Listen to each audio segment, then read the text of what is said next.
Grand Rising, good afternoon, and good evening, y'all. Thank you in advance. Baby, listen, before I even get off into this read, I know I'm going to end up cackling and kikiing. And either way, we're going to get to the truth of this matter. We're going to tap into the energy around Steve Harvey and what he said to Katt Williams, and the energy around what's going to come out of this statement. Now, to those of you who don't know, Steve Harvey put out a commentary while he was at a convention with Stephen A. Smith, and he talked about how he still got it. He's a fighter. He might not be as fast as he used to be, but you know, he could bop you upside the head. He get up on you. He said he gonna knock Katt short little ass out. This is what he said, right? Katt put up a meme-like response and didn't really take him serious. The question that the majority of social media had was, Steve, why now? Katt said what he said in January. You're saying what you're saying practically, August, September. Like the whole year has just about went by. It's left us behind. Why now? Great question for me. Now, for those who don't know, there was a comedy show here where I'm at in Detroit at Joe Louis Arena for New Year's Eve, where Katt Williams and Steve Harvey performed together. And Katt Williams requested that they do a battle for the crown of who's the king of comedy for this show. Steve declined. Katt went on stage and eviscerated Steve Harvey, okay? He let us know that he had on a man unit.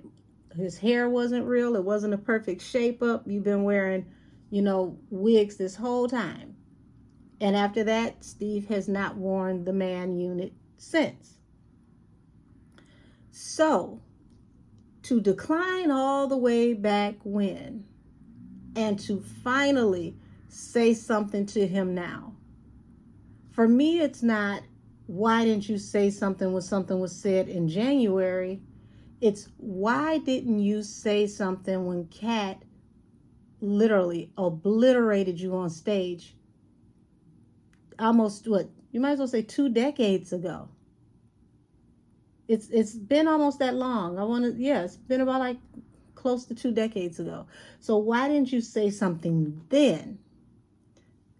But if someone can do me a favor and timestamp this reading for 3 minutes and 20 seconds, we can go ahead and get into some things. I wanted to give everybody the backdrop to this energy, just in case you didn't know. Spirit guides, angels, and ancestors of the highest heavenly order, tap me into the energy around why Steve Harvey decided to say what he said now.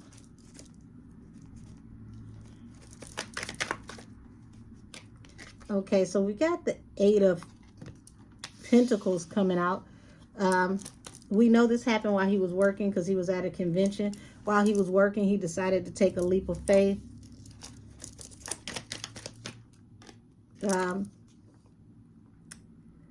Interesting, the Magician. What was he manifesting? Okay, so he decided to drudge up things from the past. 6 of Cups.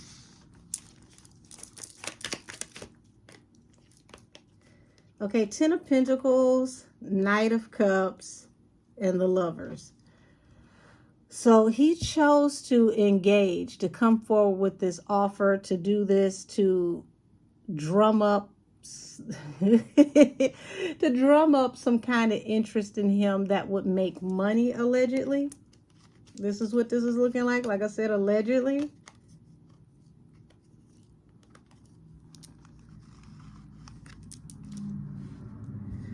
Which I find this very interesting how this is turning out, because he made a statement. Steve made a statement about you ain't never met a hater doing better than you, which I'm gonna call bullshit on that right here, because haters don't only hate on you because you have more money than them. Sometimes people hate on your energy, your shine, your authenticity. Okay, it's not always about money, but we've got the moon here and the empress. So secretly this energy is possibly connected to a woman, possible money issues with a woman as well, trying to drum up. Oh, okay, that's tea in itself. Trying to drum up public interest that's going to make more money. Okay, so we've got Judgment, we've got the Six of Pentacles, and we've got the Princess of Pentacles. So y'all, Judgment is finality. It also represents karmic judgment, the cosmic karmic laws of the universe. Okay, Six of Pentacles is unearned income or equal reciprocity. Princess of Pentacles, just like the Knight of Pentacles, something in Steve's life is slowing down. The velocity behind his star power, his brand, it's not working like it used to. Don't get me wrong, he's busy working. He has lots of jobs and side jobs. But this is someone who is crashing out, so to speak.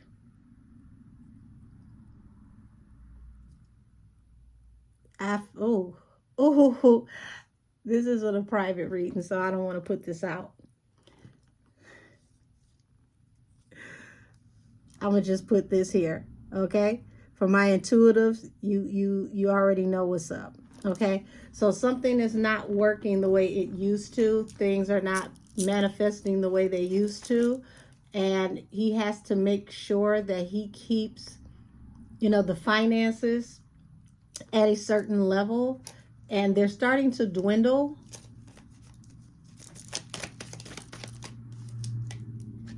Yeah, there's some type of tower that is happening to his financial stability.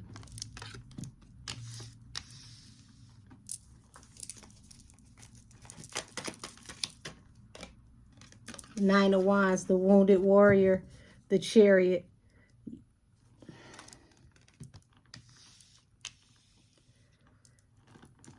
This is very intriguing. This is why you never should put people up on pedestals or make people, couples goals, because you don't know what people are going through and the type of lives that they're living and what's actually happening behind the scenes.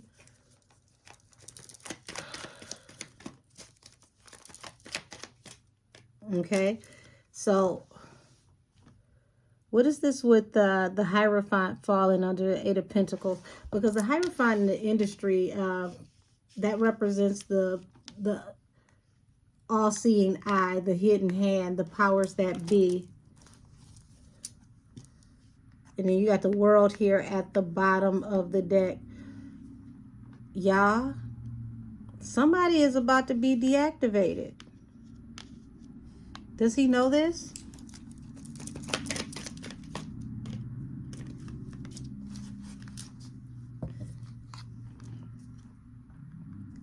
There's a lot of anxiety here. Okay, this is that, Nine of Swords at the bottom of the deck represents, sleepless nights, anxiety. He may even work himself into, a state where his body may need to take a break. All these collaborations, all these things going on, he may be forced into taking a break. So he's trying to manifest, like I said, new collaborations, but he's exhausting himself at this point. It feels grueling. So Seven of Pentacles, he's invested a lot in this situation from the past, okay? The Emperor is, he can be not just a provider, but this is someone who can be very controlling, also, overbearing at a point in time. Anybody that has worked with him will be able to attest to, if that is true by their definition or understanding of dealing with him. Um, Sometimes you can be seen that way anyway when you are, you know, the boss or creative. But this feels like across the board that people may not like his manner of communication and how he treats them. The Ace of Cups. So, yeah, he loves his wife dearly. He does. He really does. Two of Cups, he thinks that this is his soulmate. This is the love of his life, okay?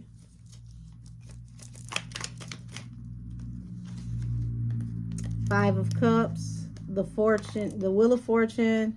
Hold on, the Hermit. He's afraid.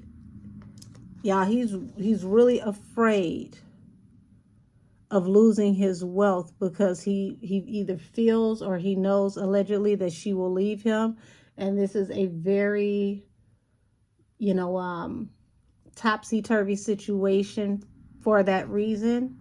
Okay, you got Judgment, Six of Pentacles, Princess of Pentacles. He may have married her without a prenup as well. I don't know. Haven't looked at any paperwork, but it would make sense why he would think it's cheaper to keep her, because if he did not file a prenup with her, knowing that she has this type of energy, she could leave him with nothing.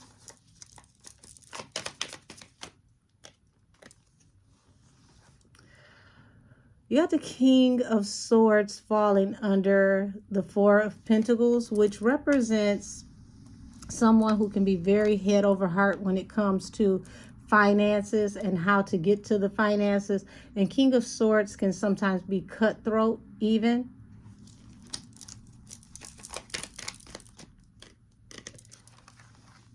Something, either way it goes, possibly is looking at coming to an end. And he's very, very upset about this. The Queen of Wands, who's the hot girl of the deck.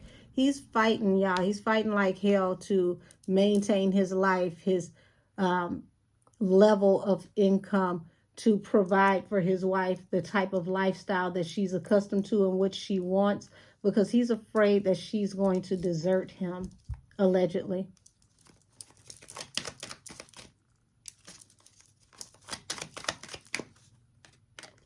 The Devil, okay? This is my Pimp Sub Hoes Down card for this deck, because this is that tell them what you want to hear. Shout out to anybody that remembers Ray Ray, artist out of Detroit.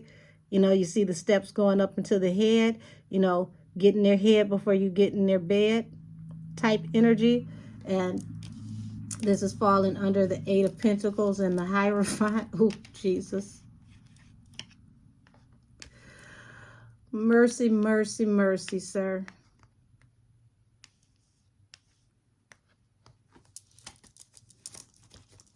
Three of Wands at the bottom of the deck, which is an opportunity, a blessing, a ship's coming in. Also, this represents third-party energy. This relationship may have allegedly been manifested out of a third-party situation. Princess of Swords to the Four of Wands. Princess of Swords to the Four of Swords, meaning that this person may have been on the sidelines watching, playing their position until a situation came to a rest.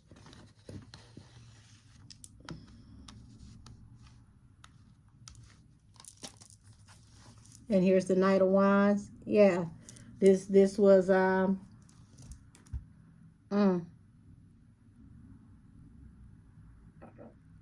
Shout out to Monica. My spirit guides are channeling the song Sideline Hoe. I was trying so hard to go in another direction, but hey, I gotta go with what my guides give me. Queen of Cups. So it's like his wife was very intuitive.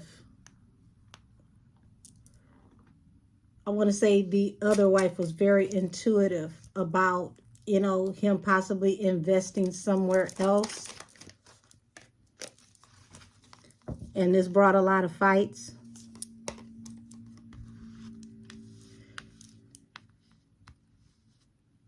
And this is how he wooed his wife. He fancy gifts, spent a lot of money. He came into the relationship this way, and this is the way he has to stay in this relationship to keep her, allegedly. And then boom, something gets illuminated within this marriage. Also, things come to light while he's married, or things are going to come to light during this marriage.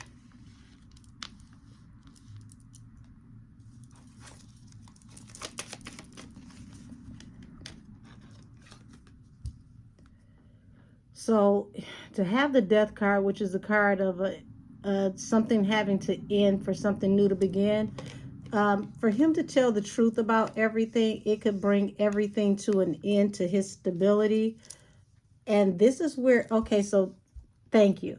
I was trying to figure out why was I getting all this information. It's like displaced anger, okay? If that makes sense. I'm not mad at you. I'm mad at somebody else, but better you than them type energy.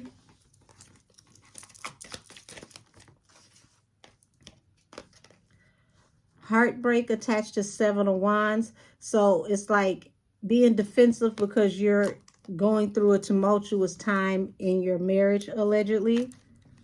Okay. Now let's get out of this energy with Steve. Now that we got to, you know, why he came for Katt. Let's find some cards so where we can see Katt's side of this. Because I don't want to go any further with this. Because, whew, goodness, goodness, goodness.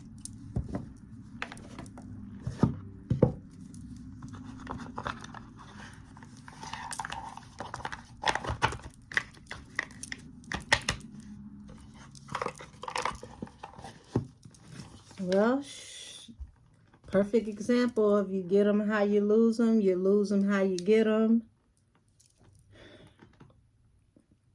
Let's see, what deck am I going to use for Katt?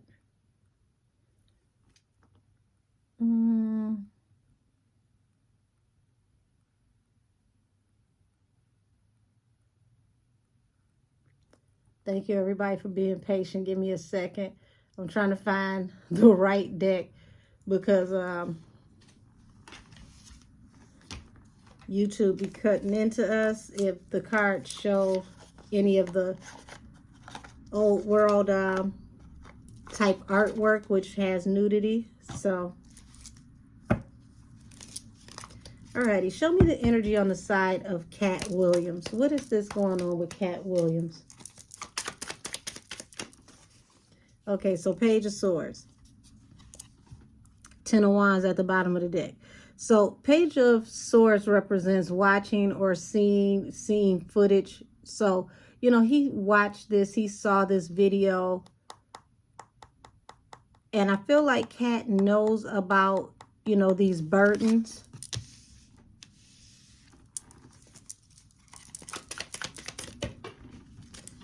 Okay, so hold on, y'all. I got cards flew all up under my seat. Tower. You done up and done it. You done up and done it. Hold on. Where'd it go?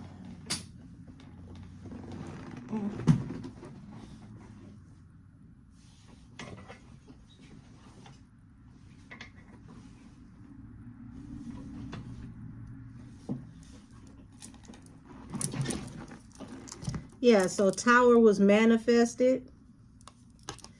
Like, you know, Katt is in his head. He's heavy in his thoughts. So let me put these back in the deck because they went so far under the table. I want to make sure that this pull is appropriate. But here it is again. So yes, it is what it is. So you got the Eight of Swords here. So he's heavy in his thoughts because he's thinking about what the proper judgment should be, which represents karma. Three of Swords. So he's like, you are heartbroken over the conflict in communication. Pretty much like, I didn't realize you was this butthurt, but you manifested a hangman. So, y'all, Katt is cooking something up. Even if he doesn't say anything right now, he's cooking something up. Something is going to come into fruition, whether it's in his future, comedy tours or however this goes. But yeah, Steve, you just gave him some epic material. Yeah. He's looking at this as a new business opportunity. Page of Pentacles, King of Cups. So yeah, he's keeping it very close to his chest. He's not saying how he feels, but he feels very deeply that you would play with him and say that you would put hands on him. Not deeply enough to actually pull up or anything like that, but he's going to pull up in the way of, I'm going to prove that I am everything I say I am. I am the actual king of comedy.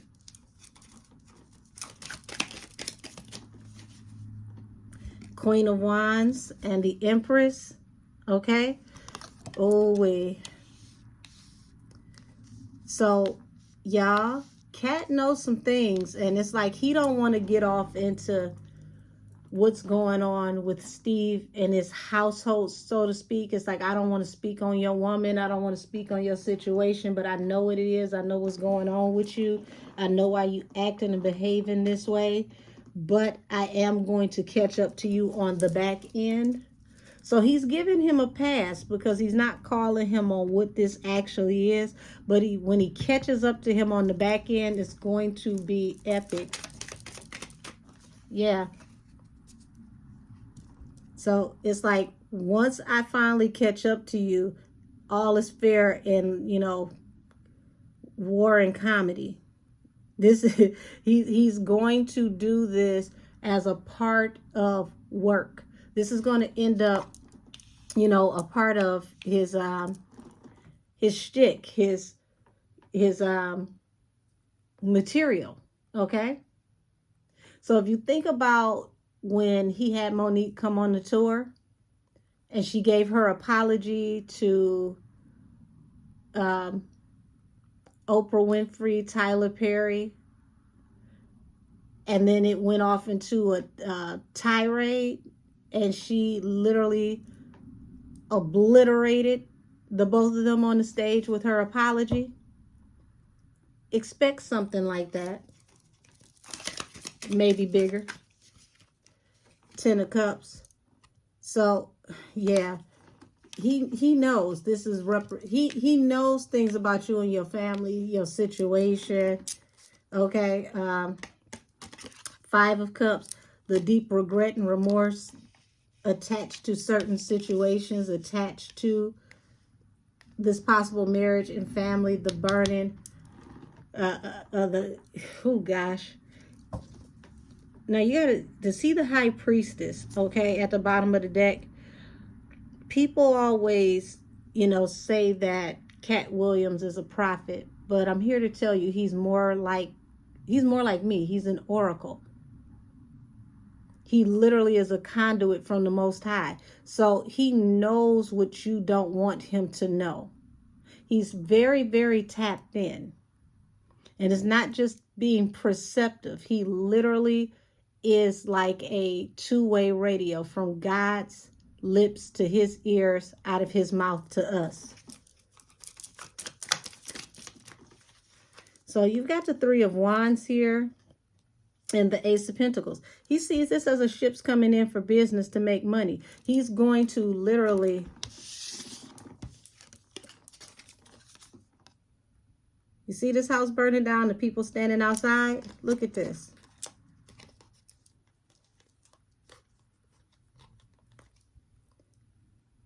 He's going to turn this into a money-making opportunity.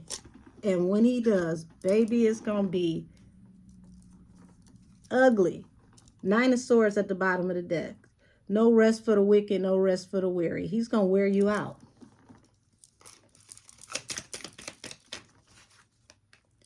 Nine of Wands, Queen of Pentacles. So he knows the truth about why you're the wounded warrior over this Queen of Pentacles, this wife, this woman that you've trapped yourself to, that you're literally stuck, you're trapped in this situation. So he's like I said, he's giving you grace by not saying it right now, but that does not mean that that's not going to be extended as a courtesy later.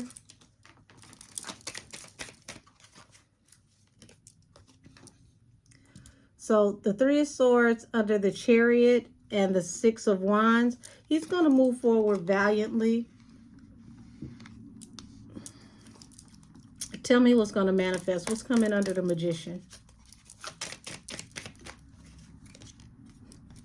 So, listen. King of Swords and the Moon. He's working in secret, y'all. And everything he says is going to be the truth.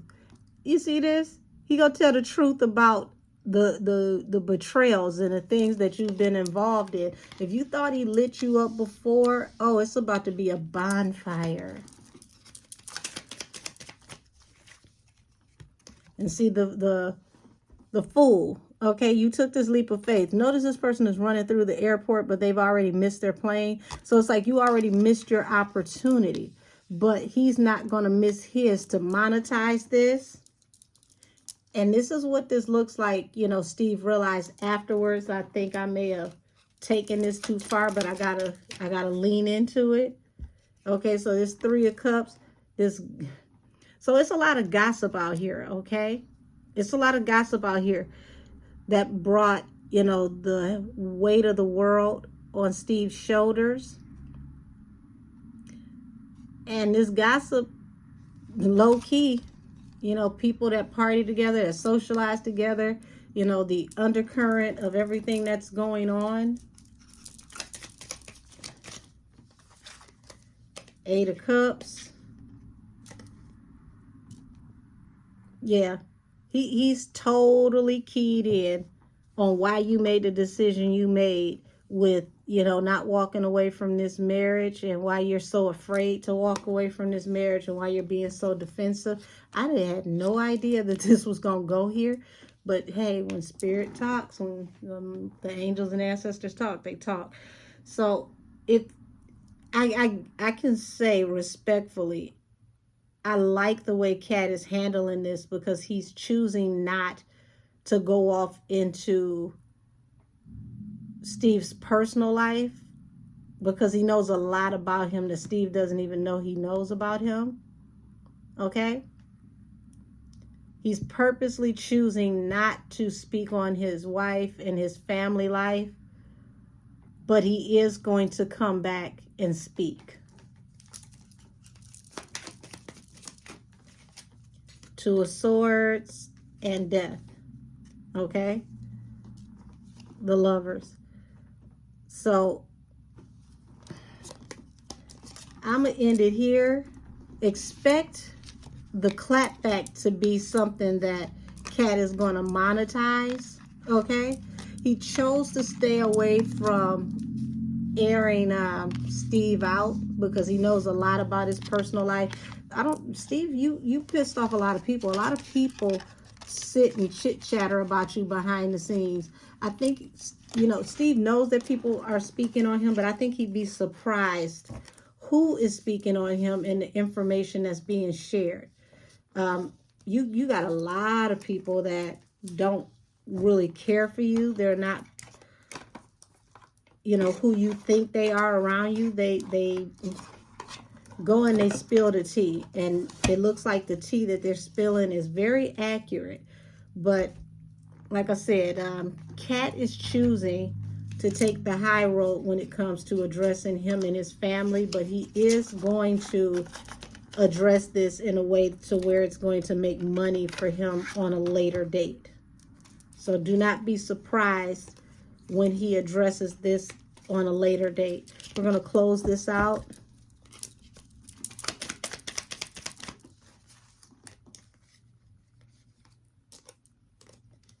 So we got disturbance, merit making, and reservations.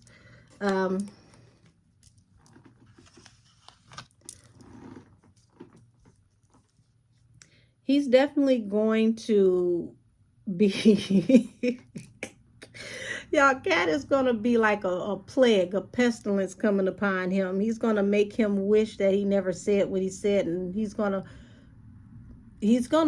is going to want to bury the hatchet.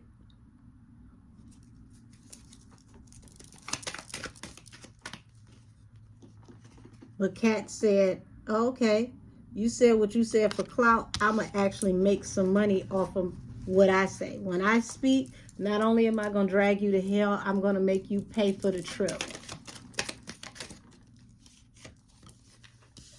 So here it is, a conflict. He vows to get you together.